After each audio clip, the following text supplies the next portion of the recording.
आप जितने आस्था चैनल पर कथा सुन रहे हैं, जितने देश विदेश में कथा सुन रहे हैं, जितने मोबाइल पर कथा सुन रहे हैं, बड़े सावधानी से सुनना।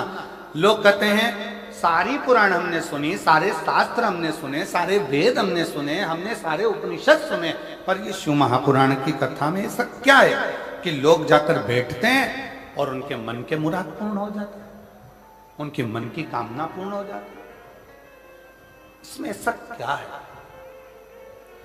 किसी पुराण में भगवान ने वचन नहीं दिया, केवल एक शिव महापुराण 18 पुराण में से ऐसी है जिसमें शंकर भगवान तुमरुका जी को वचन देते हैं, सुनो तुमरुका, कलिकाल में, कलयुग में देवता हो, असुर हो, राक्षस हो, किन्नर हो, गंधर्व हो, मनुष्य हो, पशु हो, पक्षी हो, जलचर हो, थलचर हो, इस शिव महापुराण की कथा को जो पंडाल में बैठकर श्रवण करेगा या किसी भी माध्यम से कहीं पर भी बैठकर मेरी इस पवित्र कथा को सुनेगा, फिर उसके घर की, उसकी जवाबदारी मेरी होगी और उसका कष्ट मिटाने की जवाबदारी मेरी होगी। मैं ये वचन देता हूं।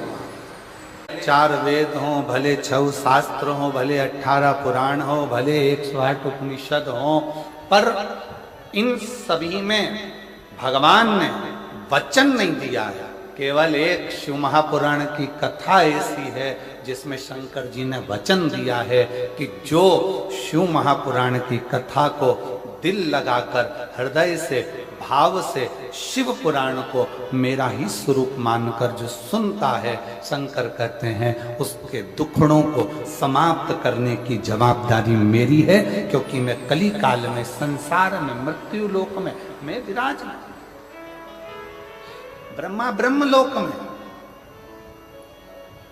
भगवान विष्णु वैकुंठ लोक, पर मेरे देव अधिदेव महादेव इस मृत्यु लोक के देव, पृथ्वी के।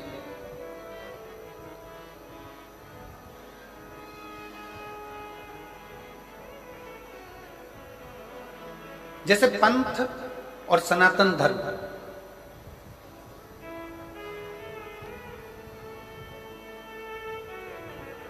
पंथ और सनातन धर्म दोनों में जमीन आसमान का अंतर।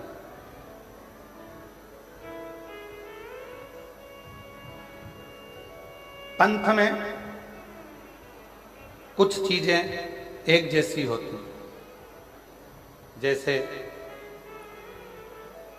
किताब एक, देवता एक, पूजन स्थल एक,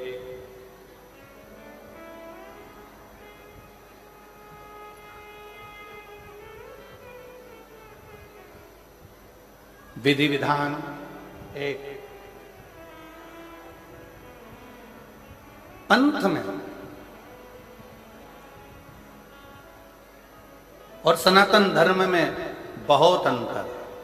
पंथ में कुछ चीजें एक जैसी होती है, पुस्तक एक होती है, पैगंबर एक होता है, पद्धति एक होती है, पूजा स्थल एक होता है, देवता एक होता है, ये सब चीजें पंथ में एक होती है।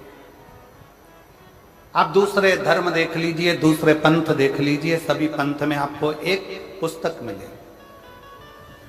मुस्लिम संप्रदाय को देखोगे तो उसमें कुरान मिल जाएगा, क्रिश्चियन धर्म को देखोगे तो उसमें बाइबल मिल जाएगा, किसी और अन्य धर्म में देखोगे तो एक पुस्तक मिलेगी। उसी तरह इनका देव भी एक ही रहेगा, इनका देव भी एक है, इनका पूजन स्थल भी एक जैसा ही होगा, एक ही होगा, इनकी पद्धति भी एक होगी, इनका पूजन करने का पद्धति भी एक होगी। जो एक पर टिक कर करें वो पंथ है, और हमारा जो सनातन धर्म है वो एक पर नहीं, हमारा सनातन धर्म जिसमें देवता भी 33 कोटि हैं, तो पद्धतियां भी अलग अलग हैं, और देवालय शिवालय भी अलग अलग हैं, और हमारा पूजन करने का नियम और पद्धति भी कोई यज्ञ से, कोई अनुष्ठान से, कोई वेद से, कोई पुराण से, कोई तप से, कोई साधना से, सब अलग, सब अलग। पंथ में एक पुस्तक होती है, पर सनातन धर्म में एक पुस्तक नहीं। सनातन धर्म में तो 4 वेद, 6 शास्त्र, 18 पुराण, 108 उपनिषद जैसे हमारे शास्त्रों से भरा हुआ ये सनातन धर्म होता है। यह सनातन धर्म।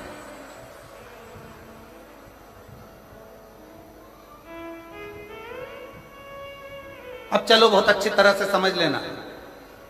कई लोग कहते हैं तुम्हारे सनातन धर्म में 33 कोटि देवता है। कोई कहता है तुम्हारे सनातन धर्म में शंकर जी हैं, राम जी हैं, हनुमान जी हैं, तो ये गणेश जी हैं, तो ये देवता, तो वो देवता, तो इतने सारे देवता हैं। अब हम आपसे पूछें, सावधानी से बताइएगा, जिनका एक लड़का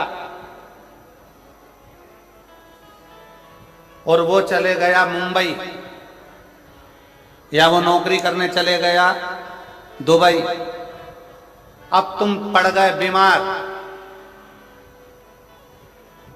और एक ही लड़का,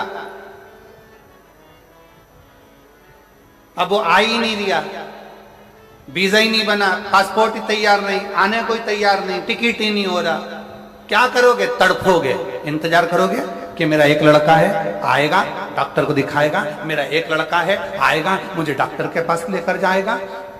सारे पंथ में, दूसरे धर्म में एक पर आश्रित होकर बैठते हैं, पर मेरा सनातन धर्म ऐसा है, हम जब पुकारे मेरे राम को, राम जी नहीं पहुंच पाए तो हनुमान को भेज देते हैं कि वो भी तो एक पुत्र है।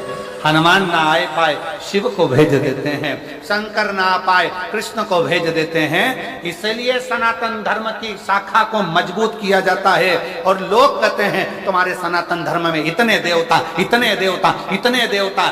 शिव महापुराण की कथा कहती है, जिस घर में एक बेटा, एक बहू और परिवार में कम सदस्य रहते हैं ना, तो बहू डिप्रेशन में पड़ पड़कर एक दिन सुसाइड कर कर मर जाती है। और जिस घर में 4-5 देवरानियां हो, 3-4 देवर जेठ हो, बहू को टेंशन आ जाए ना, तो वो दूसरे से कहकर मन हल्का कर लेती है। इसलिए सनातन धर्म में 33 कोटि देवता हैं कि हमारा मन हम इन देवताओं के पास जाकर हल्का कर सकते हैं।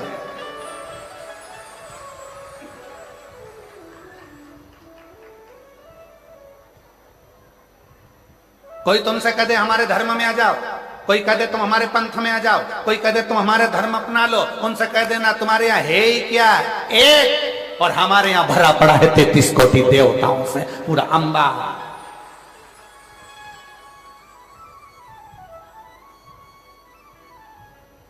कोई तुमसे कहे हमारे धर्म में आ जाओ, हमारे नियम को अपनाओ, हमको फॉलो करो, हमको फॉलो करो, तो कह देना हम फॉलो वालो नहीं करते, हम तो फूल से प्यार कर कर फूल मेरे महादेव के चरणों को समर्पित करते हैं, फॉलो से मतलब नहीं, फूल से मतलब रखते हैं। और वैसे भी पूरा भारत फूल में ही हो रहा है अभी।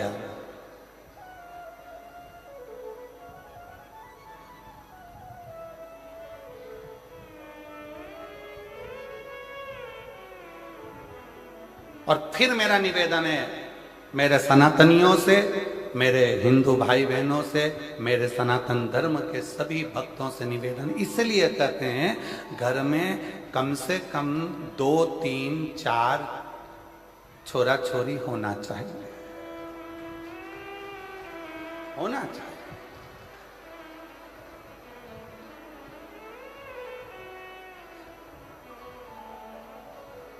अब कई लोग पर एक सबसे ज्यादा दिक्कत मीडिया वाले हमसे प्रश्न करते हैं, गुरुजी तुमने तो कह दिया कि 3-4 बच्चे होना चाहिए, इनका पेट कौन भरेगा? तो हम कह देते तुम्हारा कौन भर रहा है? जो तुम्हारा भर रहा है वो 4 का और भरेगा, और जो 4 का भर रहा है वो 8 का भरेगा। बस इतना याद रखो, सरकारी गोडाउन को भरने की जवाबदारी तुम्हारी है, वेयर हाउस को भरने की जवाबदारी तुम्हारी है, पर किसी के पेट को भरने की जवाबदारी तुम्हारी नहीं, उस देवाधिदेव महादेव की। वो जवाबदारी तुम्हारी नहीं है, वो जवाबदारी है देवाधिदेव महादेव की। अपने धर्म को प्रबल करने के लिए यहां शिव महापुराण की कथा कहती है, पंथ में एक देव हो सकता है, पंथ में एक पुस्तक हो सकती है, पंथ में एक पद्धति हो सकती है, पंथ में एक पूजन स्थल हो सकता है, पर सनातन धर्म में 33 कोटि देवताओं का भाव होता है, सनातन धर्म में कई पुराणों का भाव होता है, सनातन धर्म में कई वेद और शास्त्रों का भाव होता है, सनातन धर्म में कई पद्धतियों का भाव होता है, सनातन धर्म में कई देवालय का भाव होता है। यहां आए हो मयाली गांव में मदेश्वर नाथ का दर्शन कर लिया, फिर किसी दूसरे गांव में चले जाओ, फिर किसी देवता का दर्शन कर लो। शंकर भगवान और अन्य देवता में एक सबसे बड़ा अंतर है कि शंकर भगवान जिस गांव में रहते हैं उसी गांव से पूजा जाते हैं। जैसे जसपुर में अगर मालूम पड़े कोई शंकर जी का मंदिर है तो वहां पर नाम हो जाएगा जसेश्वर महादेव। यहां आकर बैठ गए तो मधेश्वर महादेव। जिस जगह पर